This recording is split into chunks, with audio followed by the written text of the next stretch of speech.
Pada kesempatan kali ini kita bakal bahas sedikit tentang berapa sih modal yang dibutuhin untuk bikin sebuah tech startup. Oke, jadi kalau untuk sekarang aku bersama teman-temanku kebetulan kita lagi running tech startup yang bernama Woogigs.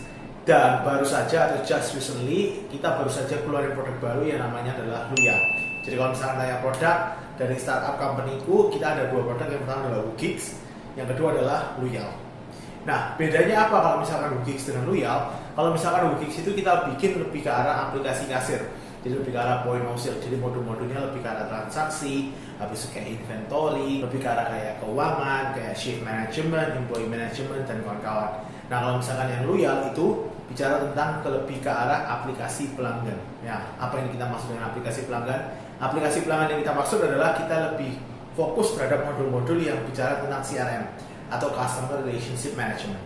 Nah, kalau misalkan kedua aplikasi ini memang kita punya beberapa fitur yang kurang lebih mirip-mirip, tetapi secara harafiah atau secara core, dua aplikasi ini serving a different purpose. Kalau misalkan di Woogigs lebih ke arah transaksi, kalau misalkan di Luyal itu lebih ke arah ke Customer Relationship Management. So both of them are actually different. Nah, oke, jadi itu intermezzo sedikit. Nah, kalau misalkan ditanya berapa sih modal yang kemarin waktu aku sama teman-temanku pertama kali build this startup. Nah, kalau misalkan ditanya secara modal itu kita harus paham. Kalau misalkan modal itu ada dua macam, guys. Ada yang modal finansial sama modal non finansial. Nah, bedanya apa? Kalau misalkan kita bicara tentang modal non finansial, of course itu bicara tentang lebih ke arah kayak skill. Nah, kalau misalkan kita ngomong, apalagi kita bikinnya adalah sebuah tech startup, kita di tech startup kan ada ibarat kata yang nyebut namanya golden triangle. Dimana golden triangle ini consists of three different person. Yang pertama adalah hustler, yang kedua adalah hipster, yang ketiga adalah hacker. Nah, kalau hustler itu bicara lebih ke arah orang yang ibarat kata bisnis. Kalau hipster itu bicara lebih ke arah orang yang fokusnya ke desain. Sedangkan hacker itu adalah orang yang fokus untuk bikin aplikasinya atau lebih ke engineer-nya lah. Nah, kalau misalnya tanya kemarin ketika kita bikin tech startup ini, kita nggak ibarat kata punya dari tiga komposisi tersebut. Jadi semua orang yang ada di dalam company itu literally background-nya adalah hustler dan juga hacker. Jadi kita nggak ada hipster. Nah, bagaimana cara waktu kita menanggulangi waktu itu adalah of course kita pakai jasa UI designer atau UI UX designer. Nah, dari hustler dan juga hacker itu kita setiap orang pastinya punya skill atau punya kemampuan yang ibarat kata kita bisa kontribusikan untuk proses awal pembuatan aplikasi di company ini. Nah, waktu awal-awal modal finansialnya adalah waktu, habis itu kayak skill. Nah, everything that is revolving and not about money. Jadi kalau misalkan non finansialnya lebih ke arah kayak hal-hal tersebut.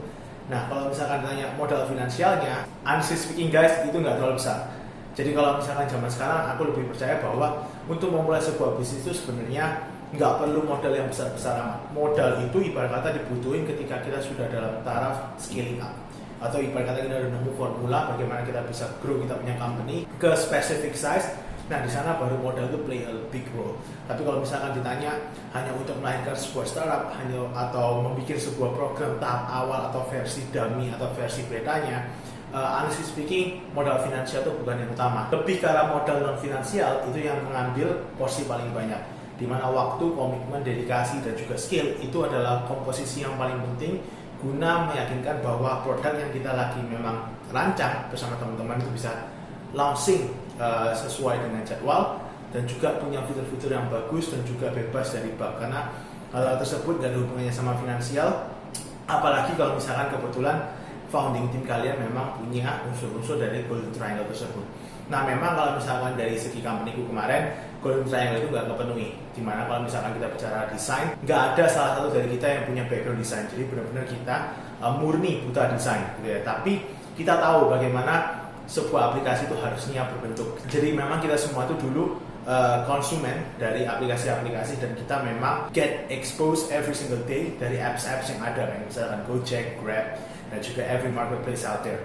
So, memang kita nggak tahu bagaimana cara desain dan bagaimana cara kita menanggulangi hal tersebut. Untuk awal-awal, kita tuh hire jasa UI UX design di luar sana. Nah, kalau misalnya kita bicara tentang konsep freelance di luar sana, itu banyak banget kalau ibarat kata yang nawarin jasa UI UX. Jadi mereka hanya kayak freelance, mereka full time ada di company, dan mereka terima side project. Nah, kita kemarin pertama kali pakai jasa untuk bikin logo, branding, dan juga marketing tools.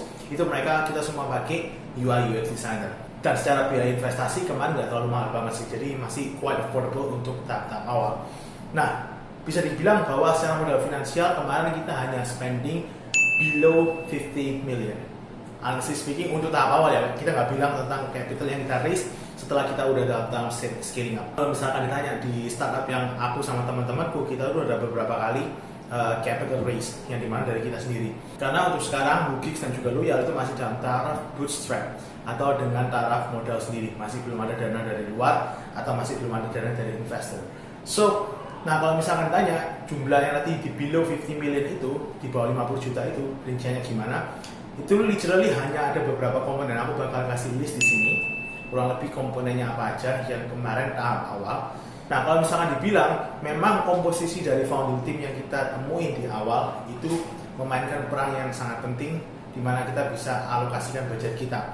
Kalau misalkan di tahap awal itu kita nggak punya, let's say, engineer, kalau kita nggak punya anggota tim yang act as the hacker inside the founding team, maka pastinya untuk biaya development itu juga pasti akan mahal. So kita memang pertama kali sangat membantu dari segi produk tersebut. Jadi dari komposisi founding team itu penting banget. Jadi kita harus tahu kalau misalkan bagian mana nih, karena aku tahu untuk memenuhi sebuah komposisi golden triangle itu susah banget. Kalian bisa kongsi atau partneran bersama 3 orang atau beberapa orang yang punya background yang lengkap. Itu of course juga susah, karena aku yakin kongsi itu bukan hanya pilih, oh kamu pintar desain, oh kamu pintar jualan, oh kamu bisa coding, ayo gabung yuk. No.